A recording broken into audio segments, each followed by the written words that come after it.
There are certain things homeowners expect to wake up to. The quiet hum of sprinklers, the chirping of early birds, the faint warmth of sunlight cutting through the blinds. But no one expects to find a crater in front of their driveway.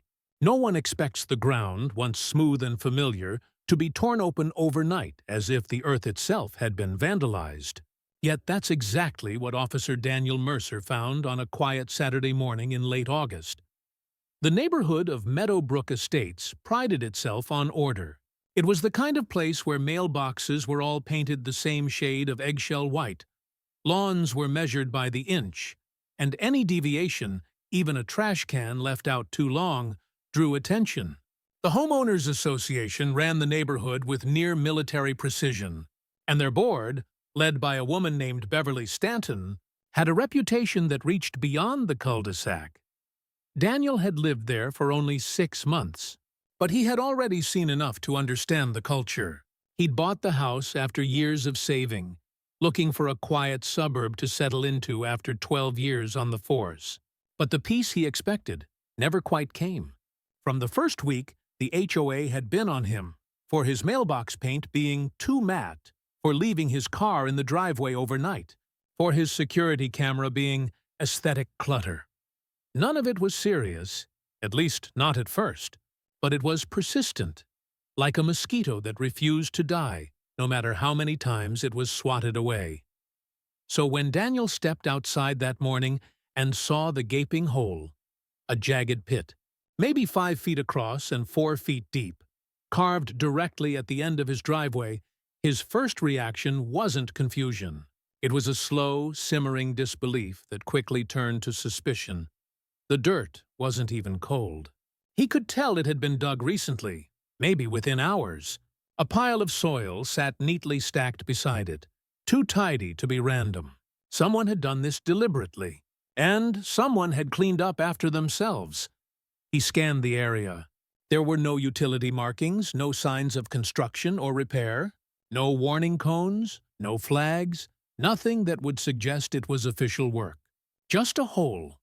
One that blocked his car from leaving the driveway and made the property look like a hazard zone. Across the street, a few curtains twitched. The neighbors were awake, pretending not to watch. That was Meadowbrook. Gossip traveled faster than the mail here, and Daniel knew by noon everyone would have an opinion about the incident. He crouched near the edge, examining the soil. It wasn't random digging. The edges were sharp, almost geometric, as if done by professionals or at least someone who cared about precision. There was no pipe, no utility box, nothing buried beneath. Just compacted clay and gravel. It didn't take long before the morning breeze carried a familiar sound. The quiet shuffle of footsteps, followed by the faint squeak of sneakers. He didn't look up right away, but he knew who it was before he even turned his head. Beverly Stanton, HOA president, 70 years old, power walking at 6 in the morning in her pastel track suit, her clipboard never far from reach. She paused when she reached the sidewalk across from him. There was no greeting, no explanation, just the faintest hint of satisfaction in her posture, as if she was waiting for him to say something first. But Daniel didn't. He simply stood, brushed the dirt off his hands, and gave her the same polite, unreadable nod he'd given every time she'd approached him before with a reminder notice. She kept walking, but she looked back. Twice. That was enough. Daniel had been a detective before transferring to patrol. Observation was second nature to him. He knew body language. He knew intent. And that brief exchange told him more than words ever could. The HOA was involved. Maybe not all of them, but someone on that board had ordered this, or at the very least, knew it would happen. He went back inside, retrieved his phone, and opened his home security app. His cameras, which the HOA had fought him on installing, claiming they violated visual harmony, were motion-activated and covered every angle of his property. He scrolled through the overnight footage, skipping hours of stillness until the motion alerts began. 13 a.m. A pair of headlights appeared at the end of the street. A white pickup truck, No logos, no markings. It idled for a minute, then pulled up in front of his house. 16 a.m. Two figures stepped out. Both wore dark clothing, gloves, and caps. One carried a flashlight, the other what looked like a small shovel. 20 a.m., they began digging, methodically, carefully, as if they knew exactly where to start.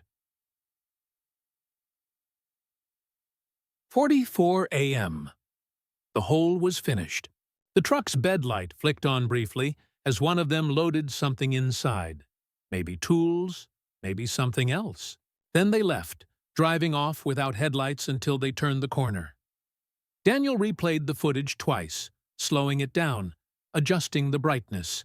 There were no visible faces, but the truck had a dent on its rear fender, right side, just above the wheel. He noted it. The camera timestamp was precise, and the clarity was good enough to use as evidence. He exported the footage, labeling it HOA Hole Incident, AOG 23, and stored it in 2 separate drives. Years on the force had taught him that documentation was everything. By the time the sun was fully up, his front yard had become a magnet for curiosity. Neighbors walking dogs slowed down. Cars passed by at a crawl. No one said anything to him, of course. They rarely did. But their glances said enough. Around 9, an email arrived from the HOA board. The subject line, reminder regarding property aesthetics. It included a notice that his security installations and external fixtures were once again under review. At the bottom, in smaller print, was a note that the HOA would be conducting routine maintenance on public easements in the coming week. Daniel almost laughed. Routine maintenance. The perfect excuse. It didn't matter that they'd done it at 2 in the morning, or that it conveniently blocked his driveway. This wasn't maintenance. It was a message, a warning to fall in line. But what the HOA didn't know was that they had chosen the wrong person to intimidate. He'd handled everything from gang investigations to white-collar crime. He knew how people used power, and how easily it could be exposed when someone shone a light on it. And right now, he had the footage, the motive, and the means to do exactly that. Still, Daniel wasn't reckless. He knew to move quietly. Let them think he was caught off guard. Let them dig themselves deeper. He grabbed his coffee, sat by the window, and watched as the morning settled into its routine rhythm again. The sun glinted off the dirt pile, highlighting the raw edges of the hole, a literal and symbolic scar in the middle of his perfect suburban street. He didn't fill it. Not yet. He wanted them to see it every time they passed by, and he wanted them to wonder just how much he knew. Because by the time he was done, the hole they'd dug for him would be nothing compared to the one they'd made for themselves. The next move was his, and he already knew exactly how to start. The morning after the hole appeared, Meadowbrook Estates carried itself with an eerie calm. Lawns were trimmed, flags fluttered, and the same pastel-painted houses stood perfectly aligned, as if nothing had happened. But beneath the pristine surface, tension rippled like an underground current. Everyone knew. They just didn't say it. That was how this neighborhood worked. Silence dressed as civility. Daniel kept to his routine. He drove to work, though maneuvering around the crater was nearly impossible.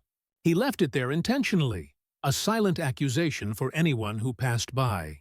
The hole had become a spectacle, the kind of oddity that homeowners whispered about behind hedges but never mentioned aloud. That evening, as dusk fell over the cul-de-sac, Daniel returned home and reviewed the footage again.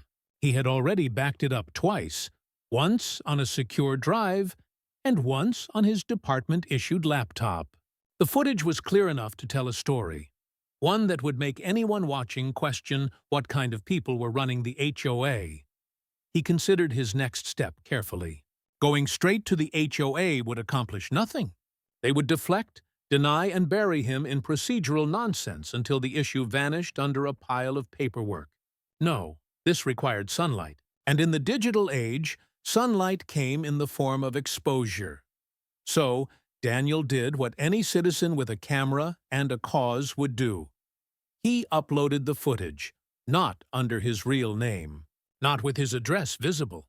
Just a short, tightly edited clip titled, HOA Harassment Caught on Camera.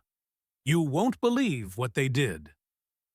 It was uploaded to a small neighborhood watchdog channel that focused on HOA corruption and homeowner abuse. He didn't expect much. Maybe a few hundred views, some supportive comments, a little public accountability. That would have been enough. But by morning, the video had exploded. 500,000 views overnight. The thumbnail, a still image of the deep, menacing hole, had caught the internet's attention. The comments poured in faster than he could read them. People were outraged. They called it intimidation, sabotage, even vandalism. Armchair detectives dissected every frame of the footage, zooming in on the truck's dent, trying to identify the make and model. Within 48 hours, the clip had been reposted on Reddit, Twitter, and 6 true crime reaction channels. Titles ranged from HOA digs hole to harass homeowner to caught on camera, suburban power trip gone wrong. The footage had gone viral, and with it, the story of Meadowbrook Estates began to unravel. By day 3, local news stations were calling the police department asking for statements. They wanted to know who the victim was, whether an investigation had been launched, and if the HOA was being questioned. Daniel, of course, said nothing. Officially, he wasn't involved, not yet. But behind the scenes, he'd already begun quietly connecting dots. A search of the vehicle description through local incident logs turned up a match. A white 2012 Dodge Ram registered to a landscaping company frequently contracted by the HOA. The company's name, Green Line Property Services, appeared on multiple invoices filed with the board. He remembered seeing their truck during HOA inspection days, when Beverly and her committee would parade around, clipboards in hand, noting every perceived imperfection. It wasn't hard to imagine Beverly making a late-night call, whispering instructions, and pretending it was routine maintenance. The more Daniel looked, the clearer it became, this wasn't random. It was orchestrated. Meanwhile, the HOA's silence was deafening. No official statement, no apology, not even a flimsy explanation. But the pressure was mounting. News vans began showing up at the neighborhood entrance, reporters lingering near the gate like vultures waiting for movement. The residents, once smug and content, were suddenly nervous. Daniel noticed fewer people walking their dogs, fewer cars parked on the street. The illusion of Meadowbrook's perfection was cracking. Then, the email arrived. It came at 11:23 p.m., unsigned, but sent from the HOA board's shared address. The message was short, only 2 sentences, but the meaning was unmistakable. Cease all public distribution of neighborhood-related media immediately. Failure to comply may result in legal action and fines under HOA bylaws. There it was. A threat thinly veiled in legal jargon. They weren't apologizing. They were doubling down. Daniel smiled. They didn't realize who they were dealing with. He had dealt with intimidation before. From suspects, from bureaucrats, even from fellow officers. But this was different. This was personal. The HOA wasn't just flexing authority. They were trying to crush dissent, to make an example out of him. The next morning, he filed a formal police report. He didn't do it as Officer Mercer. He did it as Daniel Mercer, private citizen. The report detailed the incident, the property damage, and the evidence of unauthorized work on a residential easement. He attached the video file, timestamp data, and the match to the landscaping company. Once the report was logged, it became public record, and the moment the local journalist covering the viral video requested access to it, everything changed. By the end of the week, the story had made it onto the evening news. Viewers saw the footage, heard about the mysterious hole, and listened as the reporter explained how the HOA might have illegally altered private property to send a message. Beverly's name wasn't mentioned, not yet, but locals recognized her immediately when she appeared in the background of archived HOA meeting. Footage. Neighbors who had once avoided Daniel now started reaching out. Some left anonymous notes of support in his mailbox. Others began whispering about their own experiences, the unfair fines, the intimidation tactics, the threats of liens over trivial issues. The HOA's perfect image was crumbling one neighborly secret at a time. Beverly, however, didn't back down. If anything, she became more aggressive. She organized an emergency meeting of the HOA board, distributed letters warning residents not to engage with media or law enforcement, and even hired a private security firm to protect HOA property.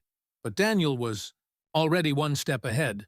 He'd requested access to the landscaping company's work orders, citing public records law. And what he found confirmed everything. A request logged the night before the hole appeared, signed electronically by B. Stanton. The order described surface modification of easement area, Lot 14, Daniel's property. It was all there, in black and white. The authorization, the timestamp, the contractor's receipt, evidence of intent. The viral story wasn't just internet drama anymore. It was the beginning of a legal case. By the 10th day, the HOA's attorney had issued a formal statement calling the viral video deceptively edited. But no one believed it. The public had already chosen sides, and Beverly's reputation as a neighborhood tyrant was cemented online. Memes spread like wildfire, her face photoshopped onto bulldozers, captions mocking her obsession with control. Daniel didn't participate in the chaos. He didn't need to. The internet was doing the work for him. All he did was quietly prepare the next step, the one that would move the situation from online outrage to real accountability. He printed every document, every email, every piece of evidence. He organized them into a neat folder labeled Case File HOA Harassment. And then he made one final call, not to the police, not to the media, but to the county inspector's office. If the HOA wanted to claim maintenance, then the county would have something to say about it. Unauthorized digging on a residential lot violated multiple safety codes. And if the county opened an investigation, the HOA's paper trail would have to come out. That was the move that would shift the balance of power.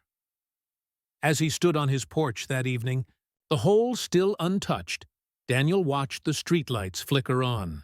A calm evening, deceptively peaceful. But he knew what was coming. The HOA had started a war of intimidation. Now they were about to face a war of exposure.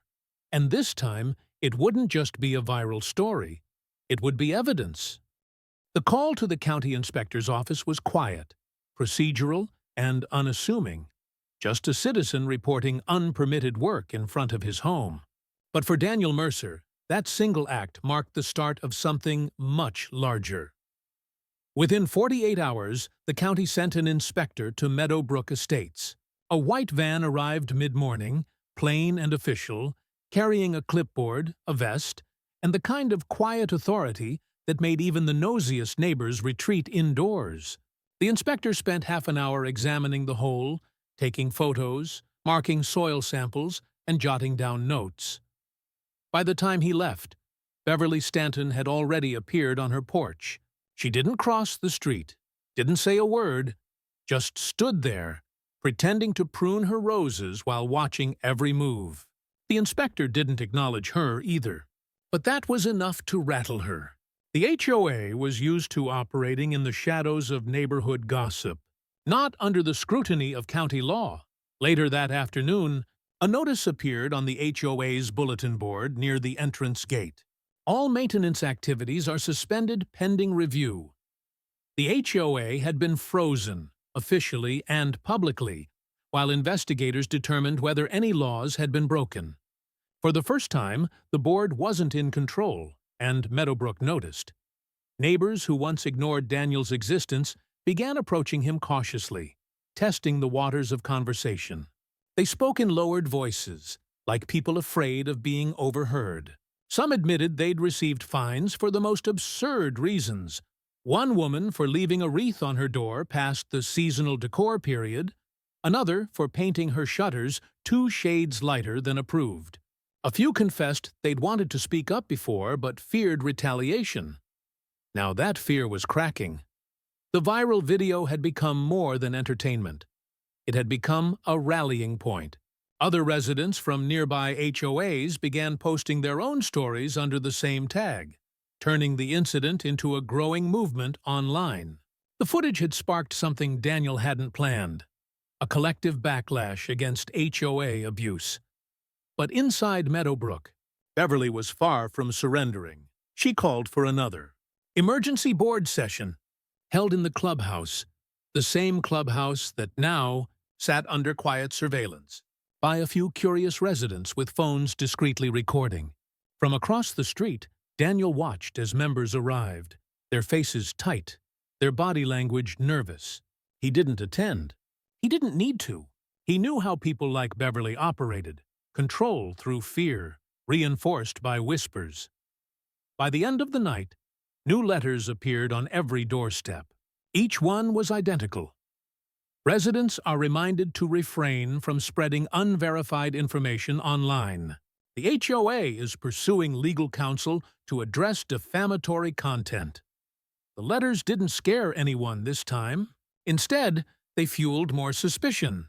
If the HOA was innocent, why threaten legal action? Why not simply explain the whole? The next morning, Daniel received a call from the county office. The inspector had submitted his preliminary findings: unauthorized excavation on private property, no permits filed, and no record of maintenance requested. A follow-up inspection was scheduled, this time involving public safety officials. That's when things started to escalate. Within a day, someone tampered with Daniel's mailbox. The door was bent inward, the lock pried open. Nothing stolen, just damage. A message. Subtle, but deliberate. Later that evening, a car idled at the end of his street for nearly 20 minutes, headlights off. It was the same model of white truck he'd seen in the video. Daniel wasn't rattled. He'd seen far worse forms of intimidation in his career. But he was smart enough to recognize escalation when he saw it. The HOA wasn't just afraid of exposure. They were desperate to stop it. He installed additional cameras that night. Hidden ones, invisible to the casual eye. Small motion-triggered units along the hedges, a new dash cam facing the street, even a thermal sensor by the garage. He wasn't just defending his property anymore. He was gathering evidence. 3 days later, his precautions paid off. At 2:07 a.m., one of the new cameras caught movement. 2 individuals approached his driveway, flashlights in hand. One crouched by the hole, the other scanned the front yard. They weren't digging this time. They were taking measurements, maybe trying to assess how much damage had been documented. Then, one of them did something unexpected. He reached into his pocket, pulled out a small object and dropped it into the hole. Then they left.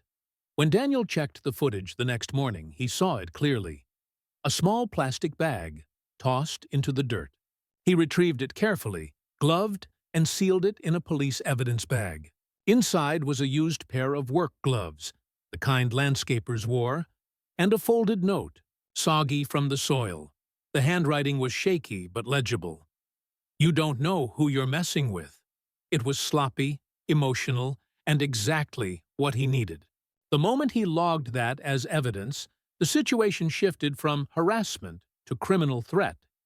He submitted everything: the footage, the bag, the letter, directly to the detective division, bypassing local patrol.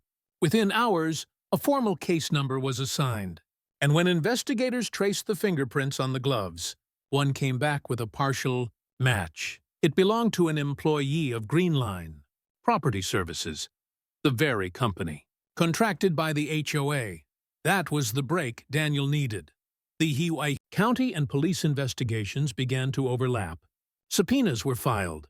The HOA's records were requested for review, including all maintenance authorizations, communications, and expenditures.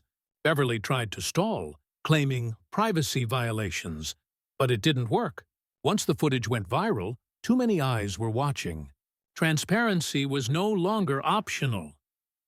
Over the next week, Meadowbrook's perfect image unraveled completely. News crews roamed the neighborhood daily. Reporters interviewed residents about a pattern of intimidation.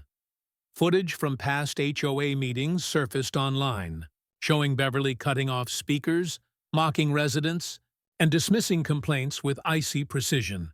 Former board members came forward, describing her as vindictive and obsessed with control. And all the while, Daniel said nothing publicly. He let the investigation speak for itself. Then, one morning, he found a new notice taped to his door. A last, desperate attempt. HOA membership revocation pending. Continued non-compliance may result in foreclosure proceedings. It was a bluff, and a clumsy one at that. HOA bylaws couldn't revoke home ownership, but it showed how unhinged Beverly had become. She wasn't fighting for rules anymore. She was fighting for power. That evening, Daniel received a call from the county investigator. They'd uncovered multiple unauthorized work orders signed under Beverly's name. Not just his, but others. In some cases, she'd ordered landscaping crews to remove unsightly installations from private lawns. Lights, cameras, fences, anything she personally disapproved of. Her paper trail was damning. A week later, the county issued formal citations against the HOA for code violations and property damage. The fines totaled over $12,000. The HOA board was given 10 days to respond or face civil penalties. Beverly called an urgent announcement meeting that weekend. Only a handful attended. The rest had already seen enough. Some resigned from the board that same day. For the first time since moving in, Daniel saw Meadowbrook Estates without its mask. Not as a perfect, orderly community, but as a place built on control, fear, and quiet resentment. And as that illusion collapsed, so did Beverly's authority. But Daniel wasn't finished. Not yet. He still had one more card to play. One that would end the entire charade in a way the HOA could never recover from.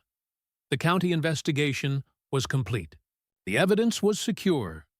Now it was time for justice to go public. When power begins to slip, it doesn't crumble all at once. It erodes, quietly, invisibly, like the slow grinding of sand beneath a foundation.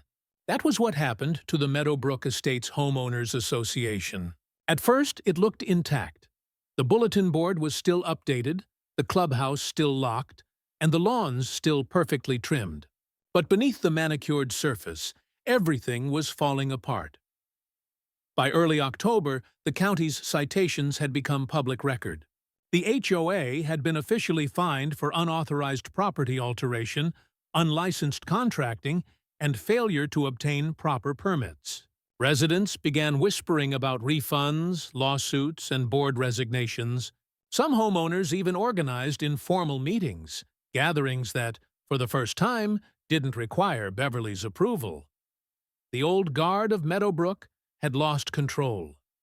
Beverly's response was denial. She sent emails thick with legal jargon, claiming the county's findings were procedural misunderstandings. She insisted the whole had been part of a drainage improvement study. But her words carried no weight anymore. Too many people had seen the footage. Too many lies had been exposed. And then the second wave hit, the financial audit. The county's investigation triggered a review of the HOA's expenditures. For years, the board had operated unchecked, collecting dues from residents under the promise of maintenance and community improvements. But the audit revealed discrepancies, thousands of dollars unaccounted for, invoices paid to non-existent contractors, and funds withdrawn under vague labels like aesthetic enhancement. The numbers didn't lie. In a single afternoon, the illusion of authority that Beverly had built over a decade disintegrated.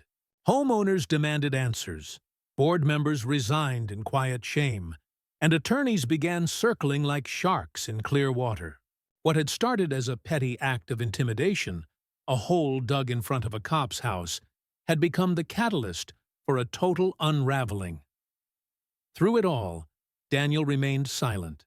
He didn't need to gloat or celebrate. He let the truth speak in documents, dates, and signatures. Each revelation, each official notice, each resignation, they all told the same story, that the HOA's power had never been real. It had been a performance held together by fear, paperwork, and community pressure. But the real breaking point came the night of the town hall. After weeks of growing outrage, the county called a public meeting to discuss Meadowbrook's future. It was held in the same community center where the HOA had once hosted barbecues and holiday parties, the same hall where Beverly had lectured residents about mailbox paint and lawn edges. Now, the podium she once ruled from stood empty. The turnout was massive. Nearly every resident attended, their chairs filling the hall, their faces a mix of curiosity and anger. News crews waited outside, cameras ready. When Beverly finally entered, the room fell silent. She was no longer the composed, pastel-clad matriarch who had once commanded the neighborhood. Her shoulders were tense, her face drawn. The confident walk she'd always used, that stiff, self-assured stride, was gone. In its place was something brittle, defensive. The county representative read through the findings in a flat, steady tone, multiple violations, misuse of funds, and evidence of unauthorized activity carried out by board directive. The HOA would be temporarily dissolved pending a resident vote to restructure or disband entirely. It was the bureaucratic equivalent of a death sentence. When Beverly tried to interrupt, her voice cracked. She accused the county of overreach, accused Daniel of orchestrating a smear campaign. But the audience didn't buy it. Murmurs spread through the crowd. Some shook their heads. Others stared straight ahead, unwilling to meet her eyes. Daniel stood in the back, arms crossed, silent as always. He didn't need to say anything. Beverly saw him anyway. Her gaze lingered, a flash of recognition, maybe resentment. She must have realized, in that instant, that her attempt to control him had destroyed everything she'd built. By the end of the meeting, a vote was called. The residents were given two choices: reform the HOA under new leadership or dissolve it entirely and hand governance to a neutral property management company. The result wasn't close. 91% voted to dissolve. The HOA of Meadowbrook Estates, once feared, once untouchable, was officially gone. But Beverly didn't leave quietly. Over the next week, she filed complaints, appeals, even a civil claim against the county, all dismissed in turn. Rumor had it she'd spent entire days pacing her house, still sending out unofficial notices, even though she no longer had the authority. Residents began avoiding her property altogether, crossing the street rather than walking past her gate. Her downfall wasn't dramatic. It was quiet, pitiful, and slow, like the echo of a voice that used to command, but now only murmured to itself. Meanwhile, Daniel's life returned to something resembling normal. The hole had been filled and repaved, ironically, by the county itself. The same patch of ground that once symbolized control now marked freedom. His camera stayed up, not as a warning, but as a reminder. Sometimes he'd catch himself looking at the footage. Not the original video, but the aftermath. The empty street. The quiet houses. The same place that once felt hostile now seemed almost peaceful. It was strange how quickly an atmosphere could change once fear was gone, but even as the dust settled, there were reminders of how deep the damage had gone. The HOA's bank account was frozen pending legal resolution. Residents discovered hidden fines they'd been paying for years. Some had lost hundreds, others thousands. A class-action lawsuit began forming quietly, spearheaded by a small group of neighbors who, for the first time, were unafraid to speak. They came to Daniel for guidance, not as a cop, but as someone who had stood up when no one else did. He didn't take credit. He just told them to document everything. He knew how truth had to be built, one fact at a time. As weeks passed, the viral story evolved from outrage to closure. The internet moved on, as it always did, chasing the next scandal. But in Meadowbrook, the ripples remained. The neighborhood changed. Without the HOA's grip, people relaxed. Decorations appeared on lawns again. Children played in the street without whispered disapproval. Mailboxes were painted in whatever colors people liked. And Beverly's house, the one that once symbolized authority, became something else entirely. Its lawn grew slightly uneven, its flowers untrimmed. A for sale sign appeared, then vanished, then appeared again. She'd been holding on, but not for long. Daniel didn't celebrate her downfall. He didn't need revenge. All he'd ever wanted was fairness. The kind of fairness the HOA had stripped from people for years. Seeing it restored was enough. Still, late at night, when the streetlights flickered on and the cul-de-sac grew quiet, he sometimes thought back to the moment he first saw that hole. Raw dirt, cold morning air, and the quiet certainty that it had been meant to intimidate him. And he thought about how strange it was that the act meant to silence him had ended up exposing everything. The hole was gone, but the mark it left remained, not on the ground, but on the neighborhood's memory. Because Meadowbrook Estates would never be the same again.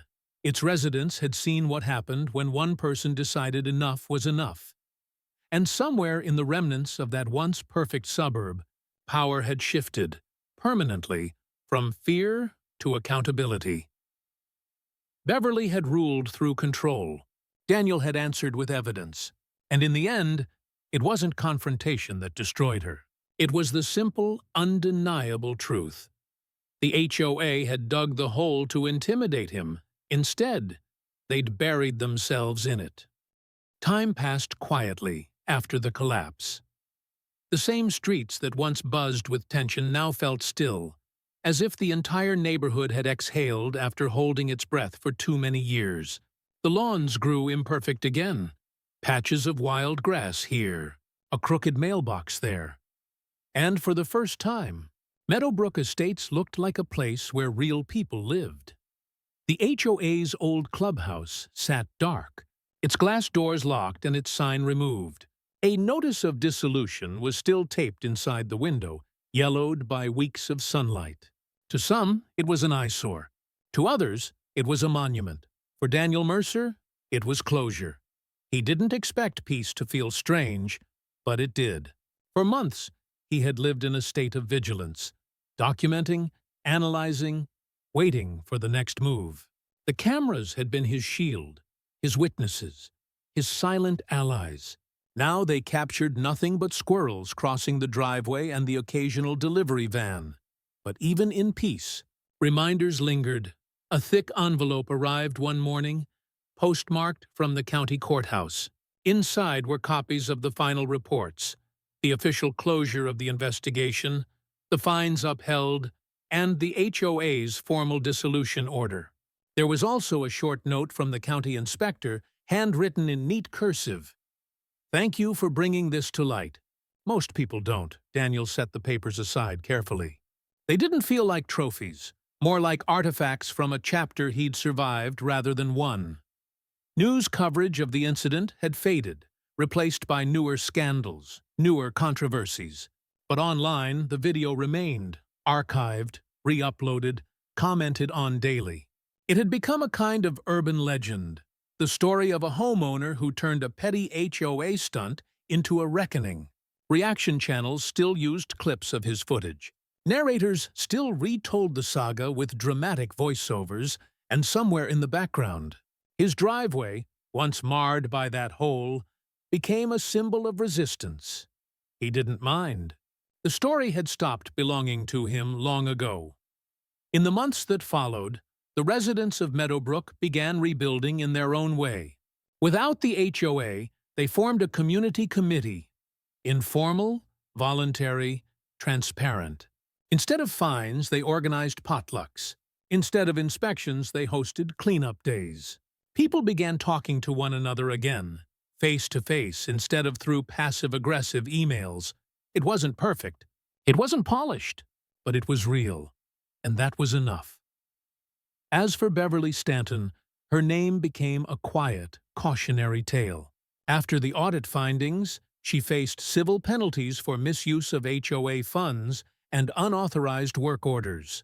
Nothing criminal, just enough to leave a permanent stain. She eventually sold her home at a loss and moved away, rumored to be living with her sister in another county. Her departure wasn't dramatic. No goodbyes, no closure. One day, her car was gone, her mailbox empty, her porch stripped bare. The woman who had once dictated the shade of everyone's shutters vanished without a word. The house stayed empty for months before it sold. The new owners, unaware of the history, painted the exterior a deep navy blue, a color that would have driven Beverly insane. No one objected. No one even mentioned it. Daniel watched all of it unfold quietly, feeling something close to peace for the first time since moving in. He still kept his cameras, still filed his evidence folders neatly away, but he no longer checked them nightly. The paranoia that once hovered over his shoulder had finally dissolved into routine. Still, sometimes he'd walk down to the edge of his driveway and look at the spot where the hole had been. The asphalt was smooth now, barely distinguishable from the rest of the road, but he always knew where it was. It wasn't just a patch of ground. It was the line where everything changed. That hole had started as a symbol of control, a warning meant to scare him into compliance. But over time, it became something else entirely. A scar that reminded him, and everyone else, that power only works when people agree to fear it.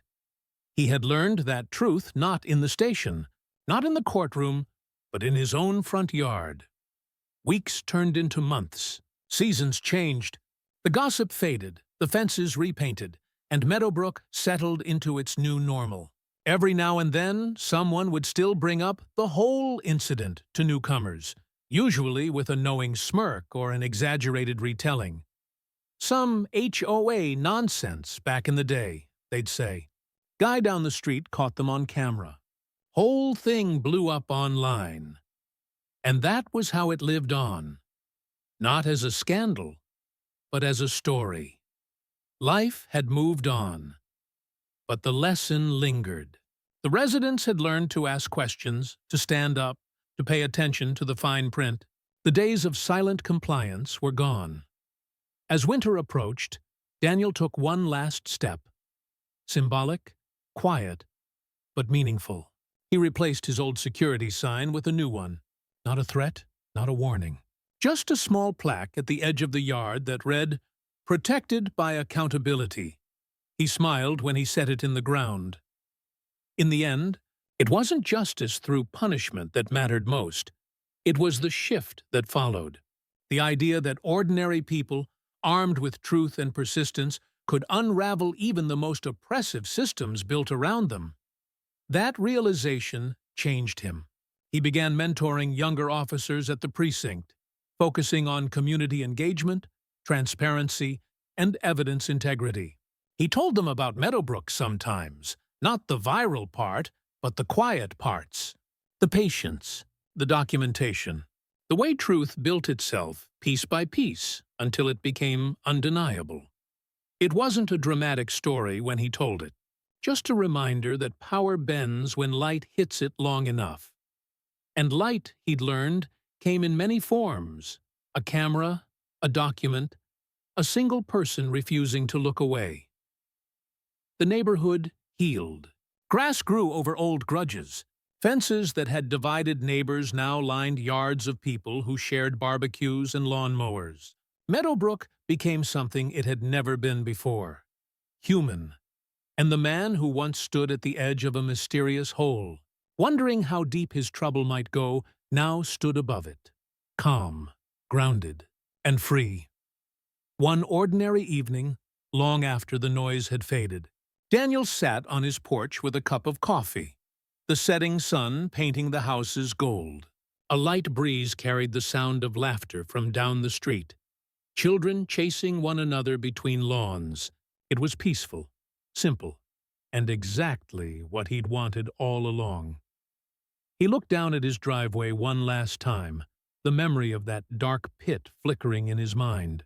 It was strange, he thought, how something meant to intimidate could end up uncovering so much truth. In the end, the HOA had dug their own downfall.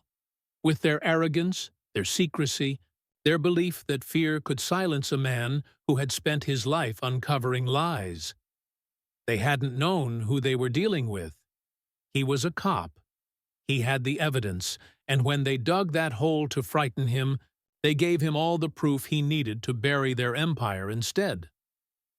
The story that began with a pit of dirt had ended with a neighborhood reborn, and as the last light of evening faded over Meadowbrook Estates, Daniel Mercer finally closed the chapter for good. Content, resolute, and knowing that sometimes the deepest holes reveal the most.